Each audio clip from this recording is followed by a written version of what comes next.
Bienvenidos a una emisión más de Reinventando la Profesión, programa producido por la Barra Mexicana Colegio de Abogados. En esta ocasión nos acompaña Enrique de la Madrid. Enrique es un hombre multifacético, ha trabajado en el sector público, en el sector privado, ha sido lo mismo diputado que director de Bancomext, fue secretario de Turismo, trabajó en HSBC y en bancos privados. Es un hombre muy completo. Y si lo invitamos en esta ocasión, es porque su nombre suena más que ningún otro para encabezar, esto es una mera especulación, él nos podrá aterrizar en el tema, suena para encabezar a la oposición de lo que podrían ser las próximas elecciones federales. Enrique, mil gracias por estar con nosotros en esta ocasión. El agradecido soy yo, gracias por la oportunidad y un gusto estar contigo. La pregunta, déjame empezar por hablar del pasado, luego hablemos del presente y luego del futuro.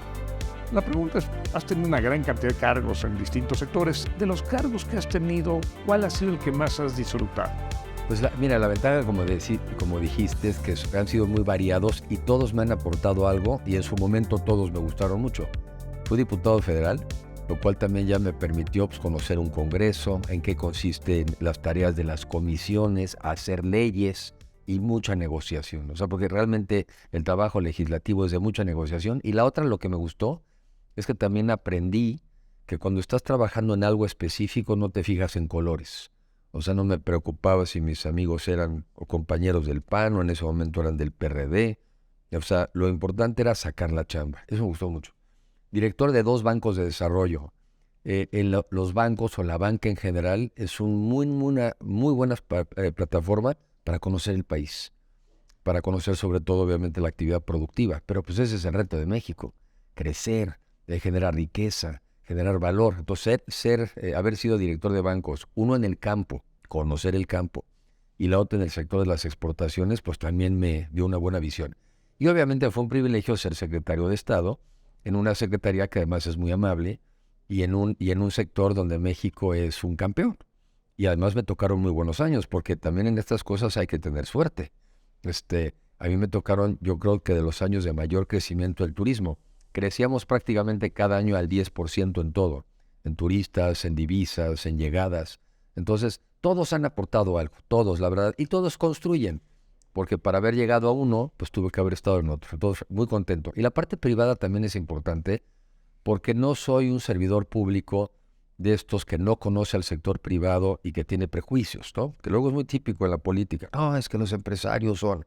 Y luego al revés. Desde el sector privado también hay un prejuicio hacia el gobierno. Entonces también haber estado en estos 2 lugares me permite entendernos y ser un interlocutor. Difícil decirte cuál ha sido la mejor, todas me han gustado mucho. Se te menciona, lo decía al presentarte, se te menciona como un posible candidato en las próximas elecciones de 2024.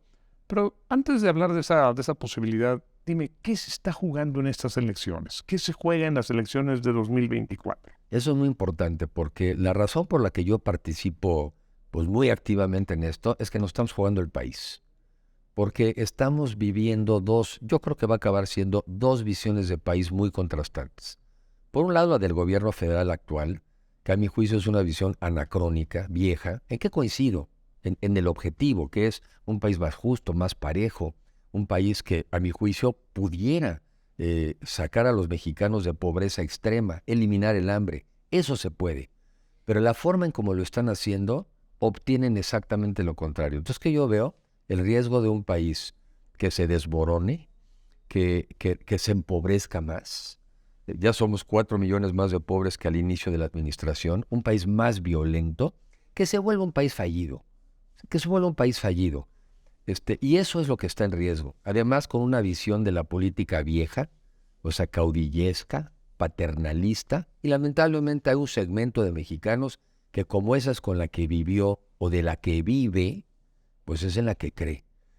Yo creo más bien en un México que claro que tiene que ser más justo, claro que tiene que ser más parejo, pero la única manera de hacerlo es una economía que crezca y para eso necesitas un gobierno que entienda de economía, que los haga invertir, que les dé confianza, pero a cambio de eso les exijan 2 cosas muy claras.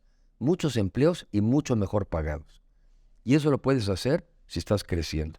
Ahora, sin entrar a este análisis, ceteris paribus, todo indica que ganará Morena, con el candidato o candidata que vaya a presentar, por una razón que a mí me inquieta. La oposición no parece organizada. Tengo la sensación de que se está desmoronando, y no solamente es mi percepción, mucha gente piensa que está desmoronando. ¿Qué está fallando en el PRI, en el PAN, en la oposición? Primero varias reflexiones. Yo nomás tengo que decir la parte esta de qué está en juego. No está en juego un sexenio, está en juego una generación. Yo platico con muchos jóvenes todos los días y es un sector con el cual yo me siento muy cómodo. Los veo desanimados, los veo descorazonados, a muchos los veo desesperados. Y es increíble que ese sea el sentimiento quizá de la generación de mexicanos con más futuro posible. Porque hay un entorno internacional muy favorable que pudiéramos estar aprovechando, pero no lo hacemos. Entonces, ¿qué está en juego? Está en juego el futuro de los mexicanos y muy concretamente el de los jóvenes, que son los que más futuro tienen por delante. Entonces, no estamos eligiendo para un sexenio, estamos casi marcando el camino del país. Nos decidimos por la prosperidad, por ser un país de clases medias, ¿sí? O nos abatimos y nos abandonamos a la mediocridad. Y yo creo que también el deterioro no tiene límites. Hablemos de la oposición. Yo siempre contesto y digo, a ver, la oposición somos todos los que pensamos en contra de este gobierno. Somos todos.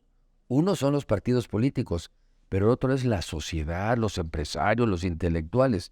A ver, en la política en general en el mundo no está en su mejor momento, pues entonces debiera ser el mejor momento de la sociedad. Así lo veo yo. Muchos todavía están muy atorados en pensar que la solución está en la política. Pero pues, ¿qué no nos damos cuenta que no pasa por su mejor momento? Entonces, ¿qué hacemos? Nos dedicamos a criticarla y no hacemos un planteamiento. Les decía yo antes de que empezáramos a conversar, que yo veo algunos que ven el peligro, están desesperados, pero dedican todas sus energías a cuestionar a los partidos políticos. Y la pregunta es, bueno, ¿y tú qué estás haciendo? Tú como persona, tú como sociedad, tú como empresario, tú como profesionista, que eres parte de la oposición y que no estás de acuerdo con lo que está ocurriendo, ¿y tú qué estás haciendo? Entonces, ayer en una reunión les decía yo a muchos, es que no se dan cuenta que entre más complicados y débiles los partidos, la sociedad incide más. Pero pues hay que ponerse las pilas, hay que influir. Pero la Constitución dice que la forma en que tú puedes llegar es a través de los partidos políticos. Concediendo que tienes razón, el partido político está débil. Sí, pero entonces tú tienes, a ver, los partidos en el mundo de hoy, en el México de hoy, los partidos políticos son la plataforma, eso es indiscutible, son los que postulan candidatos. ¿Pero qué buscan los partidos políticos? Pues buscan el voto. ¿De quién? De los ciudadanos. Luego, entonces, quien tiene que determinar la agenda, las causas, incluso influir en el procedimiento de selección de candidatos y al final del día votar por unos o por otros, es la sociedad. Entonces, de este lado de la sociedad, que también nos tenemos que organizar, que se tiene que organizar, pues está todo esto, porque la sociedad es como un mercado de consumidores. Yo pongo este ejemplo. Tú vas a un supermercado. ¿Qué te pone el del supermercado en el anaquel? Lo que quiere la sociedad. Lo que tú pones en un anaquel y no lo quiere la sociedad se queda ahí. La siguiente semana no lo vuelves a ver, porque no lo va a comprar. Es la sociedad la que tiene que decidir qué quiere, qué causas y quién quiere que la encabece. Y los partidos políticos que no logren tomar en cuenta esos puntos de vista de la sociedad, pues no van a tener los votos de la sociedad. Van a elegir porque parece que no lo están viendo. Parece que los partidos no lo están viendo. Yo veo las riñas internas del PRI, del PAN, del PRD, en fin, de todos los que podrían formar un bloque, y yo no los veo unidos, yo los veo transando, yo los veo perdidos en sus pleitos internos. Quizá no están viendo ese producto del súper, o estoy equivocado en mi visión. A ver, yo creo que sí hay mucho de lo que dices, no hay la menor duda, pero primero los partidos políticos no son solamente en su momento las dirigencias. Los partidos políticos son entes más complejos que están hechos, están integrados de muchas personas, y muchos de ellos que tienen las mismas aspiraciones y miedos de los que igual estamos aquí compartiendo, que es que queremos un México mucho mejor. Vamos a tener que hacerlo a partir además de una alianza entre partidos que tradicionalmente competían. ¿Se va a poder dar esa alianza? Bueno, se está dando, ya se está dando, se dio en la elección del 21, que fue la que permitió que en el Congreso y sobre todo en la Cámara de Diputados no tuviera Morena mayoría calificada. Pues por eso no pudieron sacar la reforma eléctrica, energética, y por eso, además del Poder Judicial, pues esa reforma está atorada y está parada. Por eso no pudieron pasar la reforma electoral por los partidos políticos y la sociedad que no les dio la mayoría calificada, y por eso no jaló ni el Plan A, Y ahora gracias al Poder Judicial, tampoco el plan B. Entonces también hay que ver el otro lado de la moneda. Por esa unión es que la Ciudad de México la perdió prácticamente el gobierno en turno. Si ese año hubiera habido elecciones por jefe o jefa de gobierno, la ganaba la oposición. Pues eso ya pasó. Entonces también hay que ponernos del lado de lo que ya pasó y ya ocurrió. Y ahorita estamos en una contienda difícil, muy difícil, va a ser en un estado que en otro, en Coahuila y en el Estado de México, y vamos juntos. Entonces, yo vuelvo a la reflexión. ¿Nos dedicamos a la crítica o nos dedicamos a asumir que desde la sociedad civil pues, también toca meterse, exigir? Mira, y lo están haciendo, ¿eh? Yo sé de muchos grupos que están haciendo estudios y propuestas para cómo debiera ser el proceso de selección de los candidatos para el año 24. Lo están haciendo, ¿eh? ¿Y qué? ¿Vas a llegar y se lo vas a presentar a los partidos y así nada más no le van a hacer caso? Pues claro que le van a hacer caso. Va a tener que ser una adaptación, pero sí influye una sociedad que es activa y participa. Sería mi mensaje. Sí influye una sociedad que es activa, participa, demanda y exige. Y si no, bueno, los que hemos ido a estas concentraciones no cuenta. No, seguramente los ministros de la Suprema Corte no se sienten fortalecidos con 500,000 personas en la calle apoyándolos. Sí cuenta. Pero también si los tuvieras en contra, también cuenta. Coincido en tu diagnóstico, Enrique, y ahora déjame hablar de ti concretamente. Cuando yo te escucho hablar tan lúcido, tan crítico, con una visión tan clara de las cosas, cuando leo tus libros, porque tienes libros publicados, cuando escucho tus conferencias, me identifico en muchísimos aspectos. La pregunta es, ¿no está siendo muy elevado para una gran cantidad de personas? Cuando yo hablo con personas muy cercanas, incluso muchos barristas, muchos miembros de la barra, dicen, nadie mejor que Enrique de la Madrid. Yo votaría ciegamente por Enrique de la Madrid. Pero lo que tú tienes que hacer es conquistar, porque la sociedad tampoco es un monolito. La sociedad tiene muchos sectores y muchos grupos y muchas perspectivas. No es la sociedad. Cuando tú hablas de la sociedad, no estamos hablando solo del 30%, porque a quien hay que seducir, o que a quien tendrías que seducir tú como candidato, es al 70% restante. Bueno, primero no al 70, ¿no? Porque las elecciones no las necesitas ganar con el 70 de los votos. Es un buen punto. ¿No? O sea, no vamos por todos. Claro. Porque lamentablemente, o bueno, yo lo respeto, pues habrá gente que por la razón que sea, tenga lo que le llaman un voto muy duro a favor de este gobierno. Por cierto, lo digo con respeto, tremendamente vinculado al dinero, ¿eh? Tremendamente vinculado al dinero. O sea, hay prácticamente, yo diría que ya una asociación directa entre aquel que recibe un beneficio económico y aquel que vota por Morena.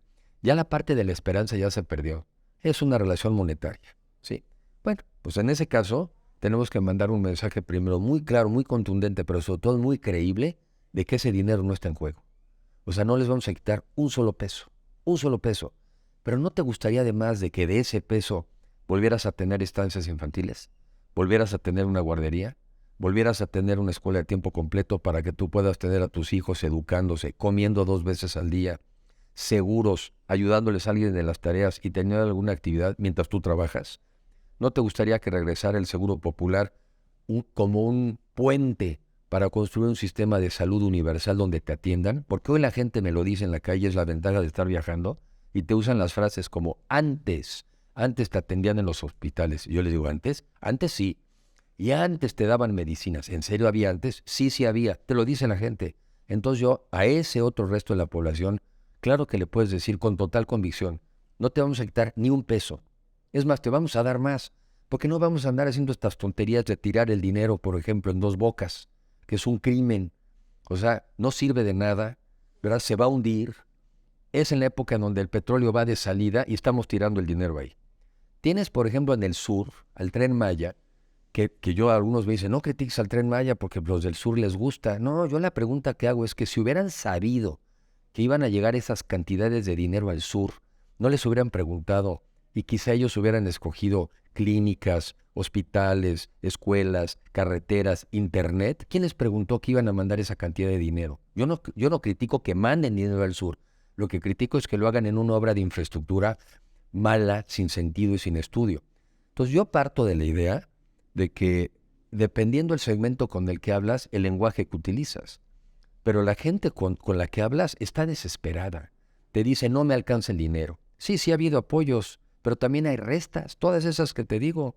Si te toca la mala suerte de una familia con un niño con cáncer, pues no tienes quien te ayude, ¿sí? Medicinas, costos, inseguridad, feminicidios.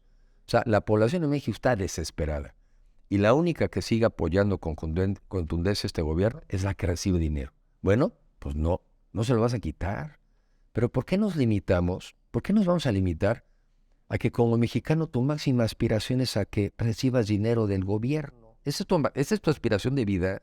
Eso es para lo que estamos aquí. Y lo triste es que este gobierno ya le entendió y ya sabe que es lo único que lo detiene en el poder. Dinero a la gente más pobre. Ya lo dijo, no hay que interpretarlo. No le interesa que salgan de la pobreza, porque si salen de la pobreza, salen de sus votos. Una crítica que yo no haría. Yo soy un gran admirador de Miguel de la Madrid, lo he dicho, lo he escrito. Hice un perfil de él. Fue un hombre que a mí me parece fantástico. Es el presidente de la transición, de esa visión vieja, clientelar. Él pone al país una vez en la pista del avance. A mí me encanta la figura de Miguel de la Madrid y tú debes tener muchos motivos para sentirte orgulloso como su hijo. Pero he oído comentarios que, bueno, es el hijo del presidente, es prolongar la estirpe, es lo mismo. ¿Te pesa esa crítica? ¿Te afecta esa crítica? ¿Cómo la piensas enfrentar? A ver, primero esa crítica... Que existe. Que existe, sí, pero esa crítica está hecha. Y primero está hecha porque a mí no me han podido criticar, ¿no? Y he sido servidor público durante muchos años, he tenido cargos, y como no le hallan de qué me critican, entonces hacen esta idea de, pues entonces vámonos a criticar al papá. Primero, aquí no hay estirpes, porque aquí no hay, más bien, es una excepción, en el mundo en general incluso, es una excepción el hijo de un expresidente en la política teniendo éxito. Es una excepción, no es la regla. Entonces, cuando mucha gente incluso repite, bueno, es que son los mismos, a ver, dime cuántos ha habido. En México, de entrada, ninguno ha llegado a ser presidente de la República. Es más, ningún hijo de presidente había sido secretario de Estado. Esto me lo dijo alguien. Han sido gobernadores, han sido senadores, nadie había sido secretario de Estado. Eso yo fui. En mi caso, tiene que ver también con su buen nombre, porque él si hubiera tenido un mal nombre, pues yo, aunque le hubiera echado muchas ganas, no hubiera tenido viabilidad. Entonces, en parte tiene que ver con su reconocimiento de persona honorable, capaz, y como bien dices, que le tocó una crisis en la que supo conducir al país. El país se le estaba hundiendo, evitó que se hundiera junto con los mexicanos y cambiamos de rumbo. ¿Y sabes qué, Gerardo? Estamos en la misma situación otra vez. Porque estamos con esta tendencia de hace 40 años, otra vez de esta visión de la política vieja, clientelar, de la que él trató de salir, pero tiene sus resistencias. Este gobierno es lo que sabe hacer. A falta de resultados, dinerito. A falta de salud y educación, programitas. Es una cosa súper clientelar. ¿Qué más viejo que eso? ¿Qué más viejo que eso? Entonces no. O sea, sé que lo van a intentar, pero si se ponen pesados les voy a recordar que fue precisamente por las consecuencias de gobiernos como el que hoy tenemos que se justificó en Miguel de la Madrid. O sea, que le sigan trabajando. Enrique, hablemos ahora del futuro. Ya hemos hablado del pasado, de tu formación, de tu visión, de lo que está pasando hoy, de lo que está jugando en este momento. Hablemos hoy del futuro. Imagínate que llegas a ser presidente. Pero todos los presidentes exitosos han atendido 3 o 4 rubros.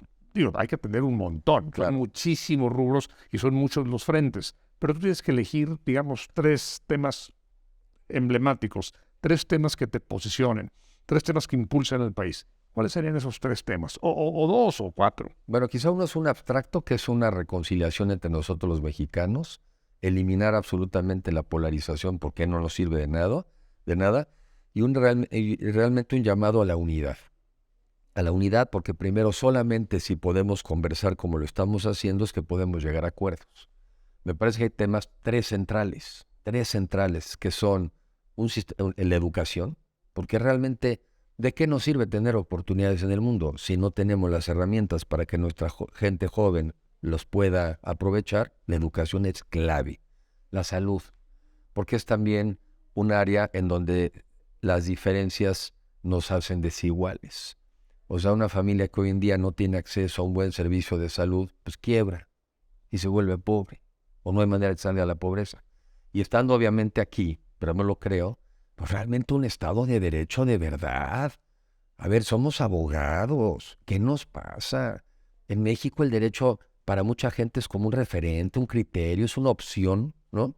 Es como, bueno, si quiero lo uso y lo respeto y si no, no. O sea, nos falta ponernos como país una cultura de que pues, son las reglas. Como dirían en muchos lugares, pues es lo que dice la ley, se respeta. Y es que sin ley, entonces estamos en la ley de la selva. Y ya estamos en la ley de la fuerza. ¿Y quién se impone? Pues el que tiene fuerza. ¿Y quién lo hace? Pues el que puede. Entonces, un Estado de Derecho de verdad. Por cierto, a mí lo que ha venido pasando en las últimas fechas, sobre todo con el Poder Judicial, a mí me llena de satisfacción y de orgullo. Y aprovecho para decirlo aquí. Me siento muy orgulloso de los ministros de la Suprema Corte, de los jueces que han otorgado amparos, que los han amenazado, que les dicen de cosas y les ha salido lo patriotas. Eso da esperanza. Pero entonces tenemos que generalizar una visión de que lo que pongamos en la ley se respeta. Y si algo no nos gusta que esté en la ley, lo cambiamos. Pero pues hoy tenemos un gobierno que nos dice que si la ley no les parece a ellos justa, pues se la puedes no cumplir. Ese es un daño enorme para el país. Entonces, reconciliación, educación, salud y Estado de Derecho. Y ya nomás, porque son 5, ¿no? Para que quepan 5, yo creo en la economía como un factor para mejorar el nivel de vida de la gente. Entonces yo creo que en un gobierno que conoce al sector empresarial, que sabe trabajar con él, que le quite obstáculos, que lo invite a invertir, porque México es un país maravilloso para invertir. Y que eso sí, a cambio de eso, ya lo dije, mucho empleo, pero mucho mejor pagado. Nos pasamos de malos pagadores en México. Nos pasamos de malos salarios en México. Nos pasamos. Y el gobierno entrante tendrá que ser un gobierno que eso no lo vuelva a repetir, pues para generar equidad y prosperidad y además rapidito.